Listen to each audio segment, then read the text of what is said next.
السلام علیکم ورحمۃ اللہ وبرکاتہ۔ امید ہے آپ سب خیریت سے ہوں گے۔ آج ایک نئی آرٹ ویڈیو کے ساتھ حاضر ہیں۔ جعفر بن سلیمان رحمۃ اللہ علیہ کہتے ہیں کہ میں حضرت مالک بن دینار رحمۃ اللہ علیہ کے ساتھ ایک دفعہ بصرہ میں چل رہا تھا۔ ایک عالیشان محل پر گزر ہوا جس کی تعمیر جاری تھی، اور ایک نوجوان بیٹھا ہوا معماروں کو ہدایات دے رہا تھا کہ یہاں یہ بنے گا، وہاں اس طرح بنے گا۔ مالک بن دینار اس نوجوان کو دیکھ کر فرمانے لگے کہ یہ شخص کیسا حسین نوجوان ہے اور کس چیز میں پھنس رہا ہے، اس کو اس تعمیر میں کیسا انہماک ہے۔ میری طبیعت پر یہ تقاضا ہے کہ میں اللہ جل شانہ سے اس نوجوان کے لیے دعا کروں کہ وہ اس کو اس جھگڑے سے چھڑا کر اپنا مخلص بندہ بنا لے۔ کیسا اچھا ہو اگر یہ جنت کے نوجوانوں میں بن جائے۔ جعفر، چل اس نوجوان کے پاس چلیں۔ جعفر کہتے ہیں کہ ہم دونوں اس نوجوان کے پاس گئے، اس کو سلام کیا۔ اس نے سلام کا جواب دیا۔ وہ مالک رحمۃ اللہ علیہ سے واقف تھا مگر ان کو پہچانا نہیں۔ تھوڑی دیر میں پہچانا تو کھڑا ہو گیا اور کہنے لگا کیسے تشریف آوری ہوئی۔ مالک رحمۃ اللہ علیہ نے فرمایا تم نے اپنے اس مکان میں کس قدر روپیہ لگانے کا ارادہ کیا ہے؟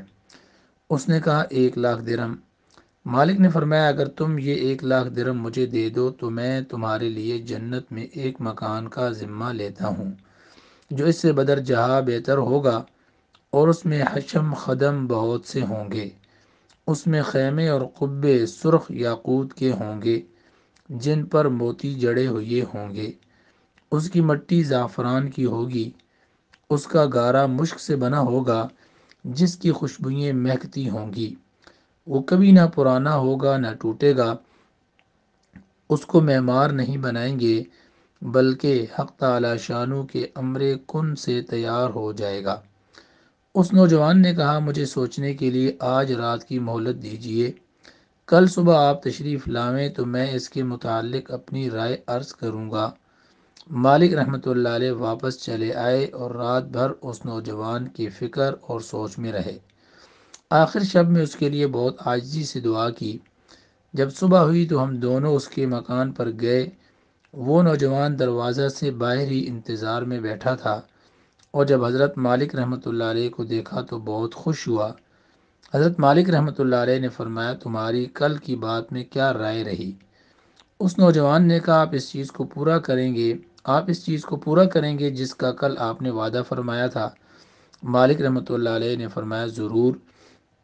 اس نے دراہم کے توڑے سامنے لا کر رکھ دیے اور دوات قلم لا کر رکھ دیا۔ مالک رحمۃ اللہ علیہ نے ایک پرچہ لکھا جس میں بسم اللہ الرحمن الرحیم کے بعد لکھا کہ یہ اقرار نامہ ہے کہ مالک بن دینار نے فلاں شخص سے اس کا ذمہ لیا ہے کہ اس کے اس محل کے بدلہ میں حق تعالی شانو کے یہاں اس کو ایسا ایسا محل دیا جائے گا، اس سے بھی کہیں زیادہ عمدہ اور بہتر، جو عمدہ سایہ میں حق تعالی شانو کے قریب ہوگا۔ یہ پرچہ لکھ کر اس کے حوالہ کر دیا اور 1,00,000 درہم اس سے لے کر چلے آئے۔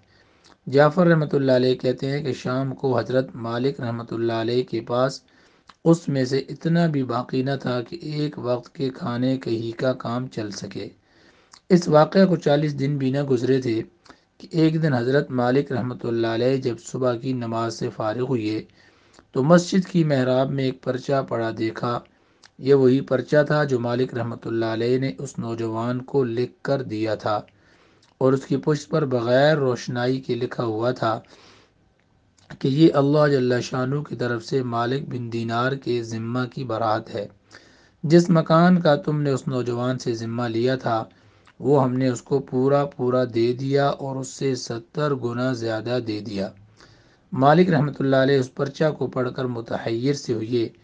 اس کے بعد ہم اس نوجوان کے مکان پر گئے تو وہاں مکان پر سیاہی کا نشان تھا جو سوگ کی علامت کے طور پر لگایا ہوگا، اور رونے کی آوازیں آ رہی تھیں۔ ہم نے پوچھا تو معلوم ہوا کہ اس نوجوان کا کل گزشتہ انتقال ہو گیا۔ ہم نے پوچھا کہ اس کا غسل میت کس نے دیا؟ اس کو بلایا گیا۔ ہم نے اس سے اس کے نہلانے اور کفنانے کی کیفیت پوچھی۔ اس نے کہا کہ اس نوجوان نے اپنے مرنے سے پہلے مجھے ایک پرچہ دیا اور یہ کہا کہ جب تو مجھے نہلا کر کفن پہنائے تو یہ پرچہ اس میں رکھ دینا۔ میں نے اس کو نہلایا، کفنایا اور وہ پرچہ اس کے کفن کے اور بدن کے درمیان رکھ دیا۔ حضرت مالک رحمۃ اللہ علیہ نے وہ پرچہ اپنے پاس سے نکال کر اس کو دکھایا۔ وہ کہنے لگا کہ یہ وہی پرچہ ہے، قسم ہے اس ذات کی جس نے اس کو موت دی، یہ پرچہ میں نے خود اس کے کفن کے اندر رکھا تھا۔ یہ منظر دیکھ کر ایک دوسرا نوجوان اٹھا اور کہنے لگا، آپ مجھ سے 2 لاکھ درہم لے لیجئے اور مجھے بھی پرچہ لکھ دیجئے۔ حضرت مالک رحمۃ اللہ علیہ نے فرمایا کہ وہ بات دور چلی گئی، اب نہیں ہو سکتا، اللہ جل شانہ جو چاہتا ہے وہ کرتا ہے۔ اس کے بعد جب بھی مالک رحمۃ اللہ علیہ اس نوجوان کا ذکر فرماتے تو رونے لگتے اور اس کے لیے دعا کرتے۔ السلام علیکم ورحمۃ اللہ وبرکاتہ۔